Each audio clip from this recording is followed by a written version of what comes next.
చూసావు కదా నాన్న, ఆడి ముఖం చూసావు కదా. అప్పుడు నీకు హార్ట్ అటాక్ వచ్చినప్పుడు నీ ముఖం ఎలా ఉందో ఇప్పుడు ఆడి ముఖం కూడా అలాగే ఉంది. అమ్మయ్యా, ఇప్పుడు నా పగ సల్లారింది, నా కసి తీరిపోయింది. ఇది మీ నాన్నగారికి ఇమ్మంటారా? వద్దు, నీ దగ్గరే దాసుకో. నాన్న, ఈ శుభ సందర్భంలో నీకు విషయం చెప్దాం అనుకుంటున్నాను.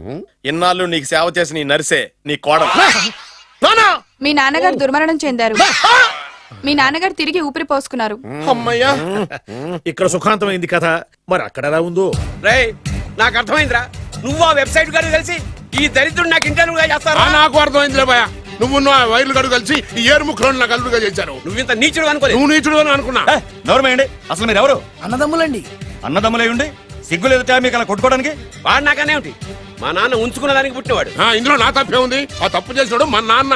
చిచ్చి, మీరు ఇలాంటి నేలబారు మనుషులు కాబట్టే మీకు ఇలాంటి చౌకబారల్లు దొరికారు. డబ్బు కోసం కక్కుర్తుబడి వీళ్ళు నా కొడుకులు అనగానే నమ్మేసి మీ వేళ్లతో మీకళ్ళే పొడుచుకున్నారు.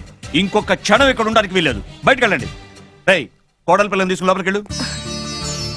నన్ను క్షమించండి మావయ్య గారు. ఇందులో నీ తప్పేం లేదమ్మా. నీ ప్రేమలో నిజాయితీ ఉంది కాబట్టే పేదదానివైనా పెద్దింటి కోడలు అయ్యావు. పదమ్మా. అగండి. ఎక్కడికి మీరు ఎక్కడికి వెళ్ళిపండి. వెళ్ళిపండి మీరు వెళ్ళిపండి. రండి బాబు, రండి. అలాగే మీరు వెళ్ళండి అమ్మా, వెళ్ళండి బాబు. కన్ఫ్యూజ్ చేసి కొంపంతా గుల్లగుల్ల చేశారు కదా దరిద్రులారా. వెళ్ళండి అమ్మా. ఒంటి మీద మురికి కడిగేసుకున్నట్టుగా ఈ వెధవని ఇంతటితో వదిలేసాయి. వెళ్దాం పద. ఈ విషయంలో మాత్రం నేను కూడా అదే చెప్తున్నాను. వీడిని నీ లైఫ్ నుంచి తీసిపారి. విజయ, మేము ఆడింది నాటకమే, మేము చేసింది మోసమే, కానీ నీ మీద ఉన్న ప్రేమ మాత్రం నిజం. నేను వెరుముక్కలు అమ్ముకునేవాడిని నీకు ఎన్నిసార్లు చెప్తున్నాను వినిపించుకోలేదు. ప్లీజ్ దివ్య, దివ్య.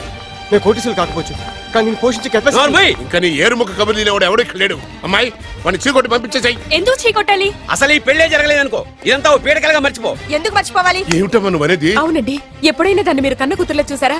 ప్రేమించమని, కాళ్లు గోకమని, కన్ను కొట్టమని, లైన్ లో పెట్టమని ఇలాంటి దరిద్ర పనులనే చేయించారు. మీరు ఓ కన్న తండ్రేనా? సొంత అన్న వదిలిని శత్రువులాగా చూశారు. మమ్మల్ని అలాగే చూడమన్నారు. చిన్నప్పటి నుంచి పెదనాన్న పెద్దమ్మ అని పిలవాల్సిన వాళ్ళని ఉంచుకున్న దాని కొడుకని బంధాలు లేకుండా చేశారు. ఏమండి, ఆడపిల్ల పెళ్లి చేసేటప్పుడు అటు 7 తరాలు ఇటు 7 తరాలు చూడమన్నారు. కానీ మీరేం చేశారు? 7 నిమిషాలు కూడా ఆలోచించకుండా అతను కోటేశ్వరుడని నన్ను అతనికి కట్టి పెట్టారు. పాపం, ఆయన ఎన్నోసార్లు చెప్తున్నా నేనే వినిపించుకోలేదు. ఎంతైనా మీ కూతుండే కదా. నాకు కూడా డబ్బు పిచ్చి పట్టి ఇలా దిగజారిపోయాను.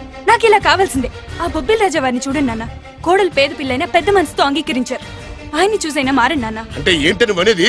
పుల్లలు అమ్ముకునేవాడికి పెళ్ళంగా బతుకుతావా? ఆయన పుల్లలే అమ్ముకున్నారు, మీరు పిల్లనే అమ్ముకున్నారు. రండి. అమ్మా, వాడు బ్రోకర్ అమ్మా. మీకన్నానా? దాని జీవితం నాశనం అయిపోతుంది. వెళ్ళి ఆపవే. ఇన్నాళ్ళుగా నాశనమైన దాని జీవితం ఇప్పుడే బాగుపడబోతోంది. బాగుపడనివ్వండి. సారీ నాన్న. ఏమండి, మీరండి. మన కూతురు ఆపే. 20 ఏళ్లలో అది చేస్తున్న మంచి పని ఇదేనండి. వెళ్ళనివ్వండి.